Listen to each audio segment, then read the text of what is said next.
no role centers. If you're with AX before, you can think about this as the modern version and next generation of role centers, an immersive experience where for somebody like Alicia, who is spending all of her time procurement, she's going to be able to do a number of things within this workspace. And it really doesn't matter if she's on the road, if she's visiting a vendor, or if she's sitting inside the office. So she may need to, create a new purchase order, and I can use the mouse, I can use a touch screen. And the thing that you'll notice about this is when you see the create purchase order, it's very similar to what you're used to in AX 2012. So as Christian mentioned, the data model and the business logic are largely the same. So if you're on AX 2012, this will really expedite your move to AX7 and ultimately to the cloud with AX7. So another nice feature here is when Alicia, let's suppose Alicia is out on the road and she gets interrupted and somebody says, look, I know I have this order that I need to get confirmed. She may want to do that very quickly, and one of the things she can do, she can go into this simplified list, and if she types in the vendor, she can filter on it, and then she gets this filter. She doesn't have to drill down, she can actually just hover over and she gets this preview mode. So what we're trying to do is get a lot of these tasks very quickly done, all within the confines of this workspace. And so if she wants to look, she knows that it's a crossover that needs to be expedited and get confirmed, she can click on this purchase order, she can confirm it, and she's done. And then she can go back into her dashboard if she has other things she wants to do, like employee self-service, expenses, and so on. So that's a very brief introduction to AX7 and the general user experience. This wonderful panoramic dashboard, these workspaces that allow you to work and do things very, very efficiently, and obviously the personal side of that. And in this case for Alicia, focusing on procurement. Now there are a couple other things that I think are really interesting. You probably noticed we call this the hamburger. This is something that is used across most Microsoft applications that are cloud-based. You see this in Office 365. And so you see the navigation pane over on the left-hand side. We have the favorites. I can add or subtract favorites as I want, adding to that personal computing and that personalization experience. I have recent things that I've gone to. And so that gives you an idea of how the flexibility for the individual users, just some nice productivity features overall in the user experience. So that's kind of just the basic overview.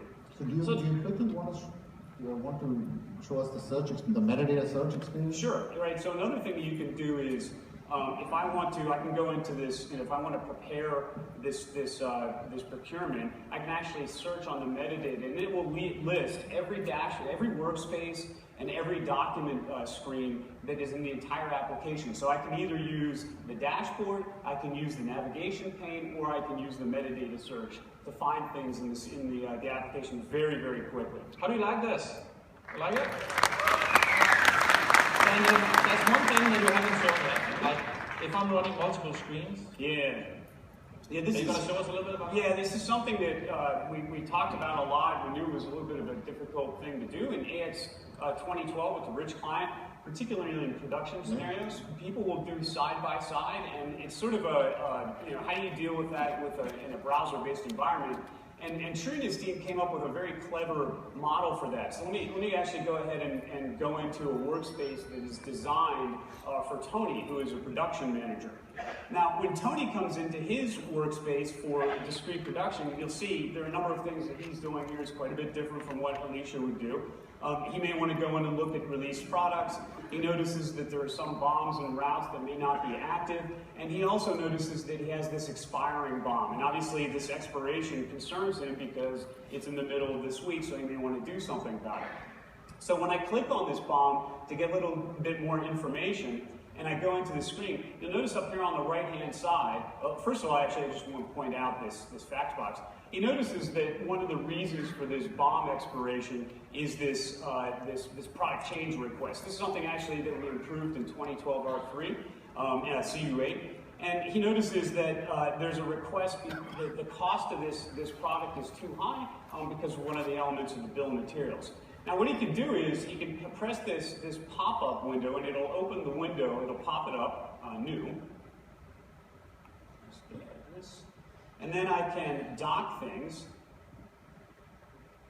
And now I have a side-by-side experience. So if I want to stay in this panoramic view on the workspace, or if I want to work on the document directly, and in this case, if I want to go in and actually change the BOM. Let's say I talk to the production person on the floor and I say, look, I'm okay with this, this cost for the time being. Let's go ahead and update the BOM so we can keep production going, and I'll find a different, a different product source so that we can actually reduce the cost of this.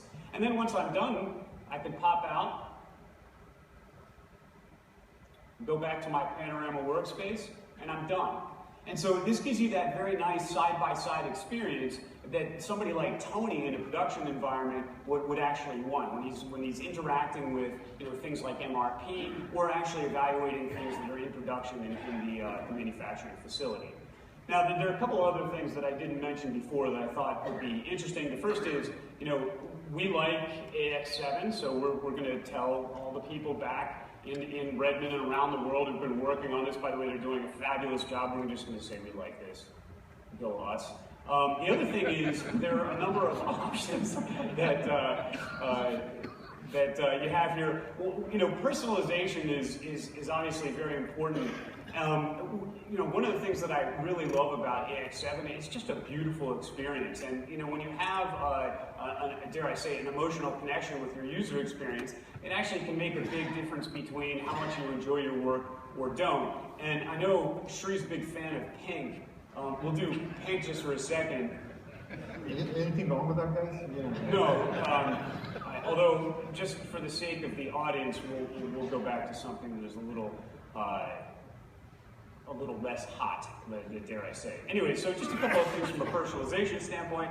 One of the nice features, by the way, I just want to say thank you. There are a number of customers and partners that have really been helping us do usability studies on this. One of the things that they really like is the ability to change the company very quickly, and I'm actually going to do this because I'm going to show you another piece of the user experience. So really nice experience from the side-by-side and a couple of other elements, whether it's the options for personalization as well as the ability to change the company.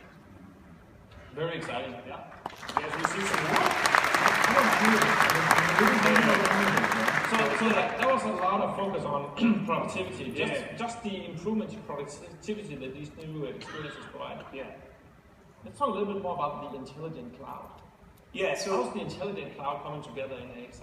So this is, Satya talked about this yesterday, this is Power BI, and this is a very wonderful palette for capturing analytical data and being able to interact with it. And when you're talking about system intelligence, you obviously have to capture the right data, and then you have to surface it in a format, either an aggregate or in visual pictures here to help you manage your business. Now, in this case, I'm using the service industry as an example, and we're using the role of a practice manager. And a practice manager is typically going to live with analytical data.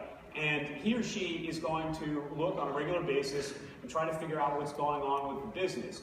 Now, let me just back up for a second. How is this built? In AX7, we've introduced a technology called data entities. And data entities will expose an OData version 4 feed that can be then consumed by Power BI. And actually, it's relatively straightforward to build up these types of visual KPIs and reports. So the thing that I notice here very quickly is on my gross margin year to date, I have this unfortunate thing that obviously my actual hours that I'm billing are going up, but you see that my gross margin is not going up, it's going down, and that's the wrong direction. And so I might want to drill in. Here's another point of view. It's the same set of data. Now it's being shown to you a little bit differently. And with Power BI, you get this really nice experience. You can start filtering, and you can obviously do this on a touch screen or a mouse or multiple devices. Now, one of the things we notice, if you pay attention to the right-hand side of this, is as I click from Q1, I'll see my actual revenues just under 28 million, and my cost is about 18 million. And when I go to Q2, I notice the revenue here is about the same, but my cost really has gone up. And I need to drill into that, and I'll probably work with my project manager to figure it out. But there are other things that I can do here. This is something that Satya showed. This is a bubble graph, and if you look at the x-axis, you'll see the cash flow for a particular project. And on the y-axis, you'll see the gross margin. And this bottom left-hand corner is obviously quite concerning. Is if I click on this first one, this is the East Side Department Store. And as a practice manager, I know we have a lot of projects with East Side Department Store. And I noticed this second one, the gross margin in Q2 for the customer is actually quite low. And so I'm going to want to drill into that. So one of the ways you can do that, and obviously if I'm a project manager, I'm going to be working much more with the transactional data. So if I go into the project manager, now I'm acting as Prakash. Prakash gets a phone call and he's asked, hey, look, I need to understand these costs a lot better. And what you notice here is Prakash is going to get the transactional and action capabilities on the left-hand side, and also the list of active projects that he might be working on, as well as some business intelligence embedded directly within this three workspace. I think there's only one way we can stop that from going, and that's if you show something that is at least as exciting. Is something you want to show? I can't stop. No, I don't think you can stop. Actually, did you notice the auto? Yeah, actually, I like what he's doing. He's just relaxing and enjoying my work and his work. So it's very, very well appreciated. Well, let me end there. I'm getting my cue apparently. The point is, obviously, the next step in the demo is I'll drill down into the projects. I'll take a look at those projects, look at some cost items, and I can take action on it right there. So. How about that for AX7? That's awesome. So one thing here is the element you're not seeing here, which is in the works, is embedded Power BI. So embedded analytics, that goes bi-directional. It will basically be the whole report being embedded, parts of it being embedded, and the ability for you to drill from one box into the transaction detail. That's stuff we're working on. And it's basically in-memory processing in the background that we are lighting up. Okay. So when you say, I just want to point out, there's a lot of buzz. There's a lot of buzz on in memory. Okay. Right. Tell us a little bit about in memory. So AX7, what we are enabling is SQL Server has fantastic in memory capabilities. Every month it gets better, and pretty much transparently underneath the covers, we are enabling those in memory capabilities for the business logic we have. So the data entities, and specifically the aggregate data entities, will be running against an in-memory store on SQL Server to dish out real-time analytics. You don't have latency in the data that you just saw. Okay. And that's basically one of the key messages. Sweet, show us some more. Okay, so let's switch to a view. I was going to make it a little more exciting. First thing I'd call out is if you see if you see the dashboard here, the dashboard is a different view. I'm the administrator, I control what Dan shows. So I have way more here, information here than what he had to show. So it's a tailored dashboard, okay? So Dan does a fantastic job of teaching. So I thought, how do we genie bottle him up and kind of have him teach the audience how to create a purchase order? Do you guys want to do that? There's Dan Brown, and he's going to teach us how to create a purchase order. Excellent. So basically, this is a functionality feature called task guides that allow an end user to walk a business process end to end in a guided fashion. So let's create a purchase order. And this has multiple purposes: testing, user education, things of that sort. It quickly says scroll right. I'm an administrator, and I don't really know what this is. It says continue scrolling right, and it says, okay, open the workspace on procurement. And that's what I did.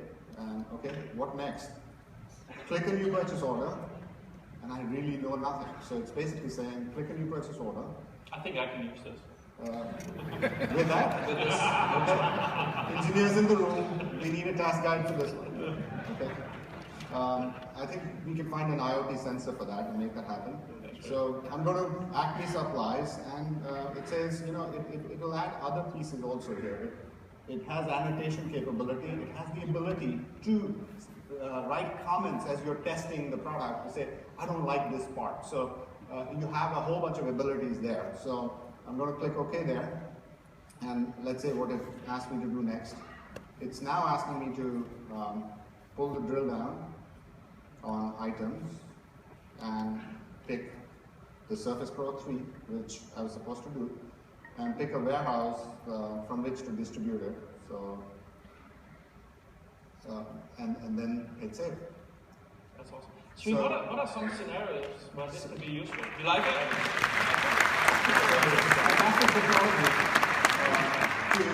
to increase productivity of your users, to basically figure out, manage change as a new system comes into play, get users comfortable, use it for testing, use it for localization testing, run it in English, run it in other languages, for an ISV or a partner to say, here's how standard works, here's how my IP works. So there's a whole bunch of capability, functionality. It goes into support. You can ship a task guide to Microsoft saying this part doesn't work, how do I get it working? So that technology is being enabled. It's a multi-purpose framework that we are shipping. Okay? Fantastic. Show us something more. Okay, so should we customize the vendor project? Yeah, I think, by the way, this is one of my favorite features. I just love it. But you got to show Visual Studio, and since we talked about customization and upgrade before, I think you got to show some of the changes. Okay, so Dan Brown as a trainer is done. Let's do Dan Brown as a developer. Add something to vendor. So, add something to vendor. Okay. When I ask him to add something to vendor, he doesn't listen. So it's usually costs me money. This is the Visual Studio experience for those of you who are used to Morphex. The Morphex experience around, the classic experience is there, and you also have something called a model experience here. So the different models that we ship, the application suite, the ISV models will all show up here. And I'm not going to go through the details of that. I can do a search here. I can say when, table, list page. There's a ton of metadata, and I only want metadata related to when list page. So I can quickly go to that. Okay. I'm going to skip this part. And what I'm going to do is I'm going to open the Venn table form itself, the vendor form as we call it. And there's a preview. We are enabling a WYSIWYG experience. So if you see this, I'm going to scroll this a little. It's actually built for multi-window. So as a developer, I'd love both these screens, not the same thing showing on both screens. So what I can do is I can basically click on vendor account, and it will take me to the design pane where vendor account is, or type, and basically go into the type elements, okay? Or vice versa. I can basically go into org group, and it will take me to the org group section here. So you get this interactive experience of working on the web page and working with the designer both ways, okay? The next thing is I've already done some customizations here. I'm going to use this magical keyword that brings up all my customizations, okay? So you just hover over it and it shows you the customizations that you made to the method, okay?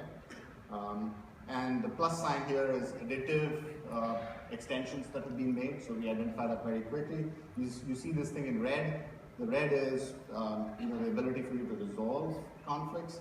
So you basically are saying there's a conflict between what has been built and what Microsoft has and what you had in the past. So you basically get to pick and resolve. So I'm not going to go through that experience, but basically you get a very rich experience of customization here. So now you've added something to vendor, the definition and all that stuff. What if you actually want to add some vendors? Okay, let's go through that experience of adding to vendors. Okay. So what he's talking about, let me get out of Dan Brown mode into regular mode. What Christian is talking about is, you want to bring in new vendors. It's a classic problem of first-time installation data migration, incremental data loads, which is a common reality in a hybrid world where you have disparate heterogeneous systems, but you want single source of truth. So we have built a pretty phenomenal technology here that we are previewing today with you. It's called data management. It's powered again by data entities like we talk about. OData, Azure Integration Services, microservices enabled AX, microservices enabled CRM, the two of them communicating. That's basically the base framework itself.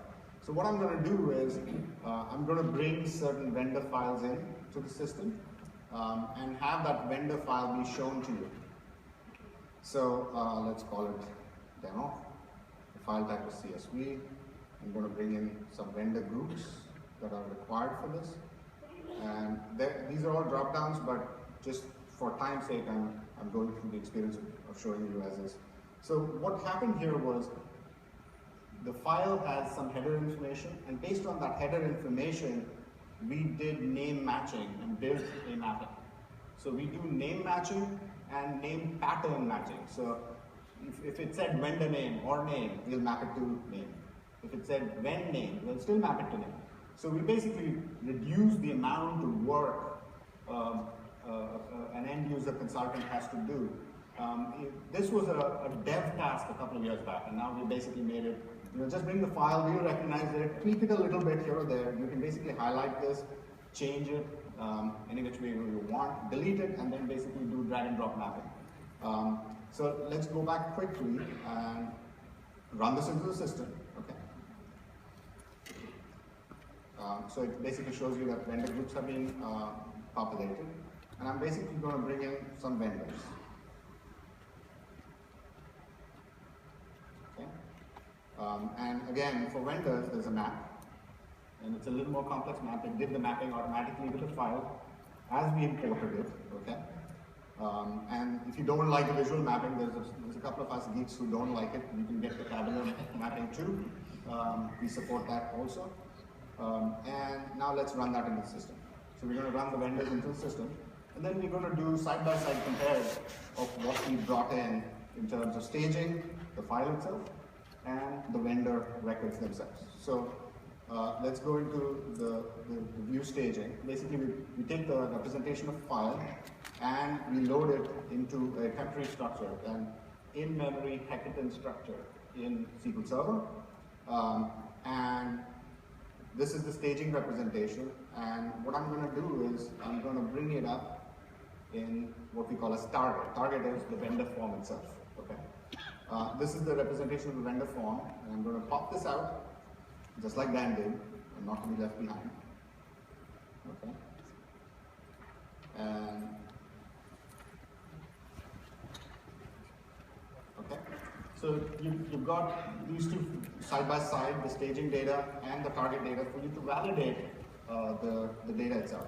So I can now switch. What I can do now is go record to record. Okay. And you can see this data. Sorry, I clicked on a hyperlink. I shouldn't have. I can go to M11, and it shows M11 on the other side. I can make changes here and run that into the system with a technology called upsert from the staging into production. All right, I think you could go on for a long time. Ladies and gentlemen, please help me thank Sri and Dan.